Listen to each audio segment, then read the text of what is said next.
November 26, 2008, the day before Thanksgiving. A light, cold rain taps against the windows of a modest two-story brick house on Red Oak Lane in Chesterfield County, just south of Richmond. Inside, the air smells of simmering collard greens, candied yams, and the faint metallic tang of blood that hasn't been spilled yet. 58-year-old Bruce Anderson, a retired Navy chief with a salt and pepper crew cut and a voice that still carried like a bosun's whistle, stands at the kitchen island slicing onions for the dressing. His wife Catherine, 54, known to everyone as Ricky, moves around him in practiced circles, checking the turkey brining in the refrigerator and humming an old hymn under her breath. Their adult daughter Michelle lives just minutes away, but tonight the house feels full anyway, because their son-in-law Christopher Allen Bischoff, 39, has come early to help. Chris, as the family calls him, sits at the breakfast table, pretending to scroll through his phone. He's wearing a dark hoodie despite the warmth inside, hood up, hands tucked into the front pocket. No one comments on it anymore. The tension has been building for months. Money borrowed and never repaid, accusations, slammed doors, restraining orders filed, and then dropped because he's still family. Ricky turns from the stove, wiping her hands on a dish towel with little embroidered turkeys. "Chris, honey, could you take the trash out before it overflows?" He doesn't look up. "In a minute," he mutters. Bruce sets the knife down harder than necessary. The blade clinks against the cutting board like a warning bell. "Boy, when your mother-in-law asks you to do something, you get up and do it." Chris's jaw tightens. The room temperature seems to drop 10 degrees, even though the oven is preheating to 350. Upstairs, the Andersons' two grandchildren, Chris and their daughter's kids, are already asleep in the guest room, exhausted from an afternoon of running wild in the backyard. The house is quiet except for the rain, the low hum of the refrigerator, and the slow, deliberate sound of Chris pushing his chair back. He stands. For a moment, he just breathes, shoulders rising and falling too fast. Then he reaches into the kangaroo pocket of his hoodie and pulls out a black Glock 9mm he bought 2 weeks earlier. Bruce sees the movement first. His military reflexes kick in a half-second too late. "Chris, what the hell?" The first shot is deafening in the small kitchen. Bruce staggers backward into the cabinets, blood blooming across the left side of his navy sweatshirt. Ricky screams, a raw animal sound, and lunges toward her husband. The second shot catches her in the chest. She collapses over Bruce's legs, still trying to reach him, her fingers smearing red across the tile. Chris steps over them without a word. He walks through the dining room where the table is already set with the good china and little name cards written in Ricky's careful cursive. He climbs the stairs slowly, deliberately, the way a man walks when he knows exactly what comes next. At the top of the landing, he pauses outside the guest room door. Inside, his own children are sleeping. He stands there for a long time, 10 seconds, 20, gun hanging at his side, rain drumming harder now against the roof. Then he turns left instead of right. He walks to the master bedroom, closes the door behind him, sits on the edge of the unmade bed, and puts the barrel under his chin. One more shot, then silence. The rain has stopped sometime in the night. The thin gray light creeps through the blinds of the Anderson house on Red Oak Lane, painting everything the color of ash. Michelle Bischoff pulls into the driveway in her silver Honda Accord, 2 pumpkin pies balanced on the passenger seat. She's running late, overslept after a long night of trying to calm her own nerves about seeing Chris again. The restraining order she filed in October is still active on paper, but her parents begged her to let him come for the kids' sake. It's Thanksgiving, her mother had said. Family forgives. She notices the garage door is closed, which is strange. Her dad always leaves it open when he's up early watching the Macy's parade on the little kitchen TV. The newspaper is still rolled up in its orange bag on the welcome mat. Michelle uses her key. The moment the door swings inward, the smell hits her. Copper and gunpowder, mixed with the sweet, cloying scent of brown sugar from the yams left too long on the stove. The house is colder than it should be. The thermostat blinks 58 degrees. "Mom?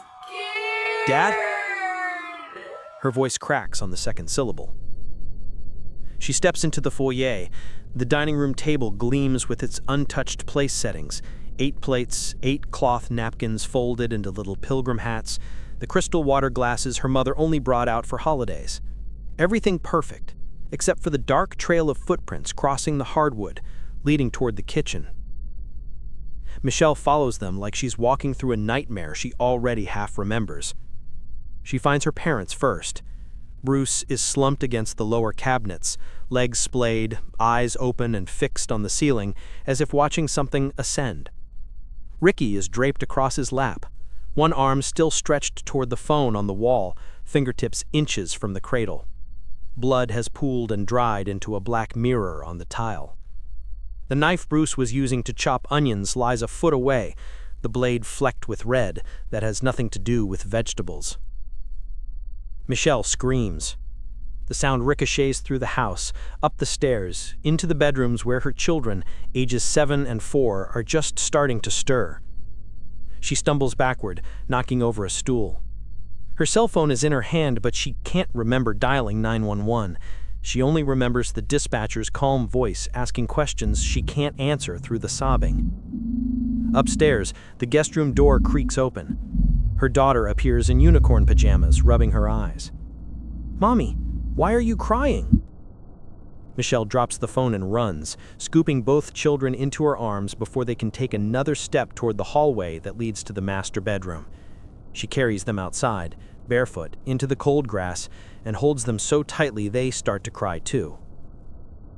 Chesterfield County Police arrive within 6 minutes. Lights, but no sirens, because the 911 call was incoherent enough that the dispatcher feared an active shooter. The first officer through the door is a young patrolman named Ryan Garrison, who will never forget the smell of Thanksgiving dinner rotting under the stench of death. They find Chris in the master bedroom exactly where he sat down to die. The Glock is still clutched in his right hand, finger curled through the trigger guard. The ceiling above him is spattered in a perfect halo. A single spent casing rests on the quilt Ricky bought on their 30th anniversary trip to Amish country. On the nightstand is a yellow legal pad, one page torn out and folded into a small square, placed deliberately beside Catherine's reading glasses. The handwriting is Chris's, tight, angry loops. It reads, "The cracks were already canyon-sized, but everyone kept pretending they were just hairlines." Christopher Allen Bischoff had never been the golden son-in-law. He met Michelle in 1998 when she was 22, and he was 29, a cocky contractor with a Camaro and a grin that made women stupid. Bruce Anderson took one look at the tribal tattoo arms and the way Chris called him sir through his smirk and decided he didn't like him. But Ricky's saw something wounded under the bravado and said, "Give him a chance, Bruce. Everyone deserves a chance." For a while, it worked. Chris built them a deck that was the envy of the cul-de-sac. He coached his son's t-ball team. He actually cried when his daughter was born premature and spent 6 weeks in the NICU. But the recession of 2008 hit the construction industry like a sledgehammer, and Chris's company folded overnight. The Camaro got repossessed, the savings vanished, the drinking started at noon instead of after 5. By spring, the arguments were nightly. Chris accused Michelle of hiding money from him. Michelle accused Chris of pawning her grandmother's silver to buy Oxy. Bruce, retired and living on a fixed pension, had loaned Chris $18,000 over the previous year just to keep the lights on for the kids. Every dollar became a weapon. October 14th, 2008, 6 weeks before Thanksgiving. Chris shows up unannounced at the Anderson house at 2 a.m., drunk, screaming through the Ring doorbell that Michelle is cheating on him with a deputy sheriff she'd known since high school. Bruce meets him on the porch in his bathrobe with a loaded .38 in his hand. Not raised, just visible. "Get off my property, son. Last warning." Chris spits on the welcome mat and leaves. 2 days later, Michelle files an emergency protective order. Chris is served at his new apartment above a muffler shop. He violates it the same week by driving past the kids' elementary school 14 times in one afternoon. The deputy who pulls him over finds a half-empty bottle of Jack and a loaded Glock in the center console.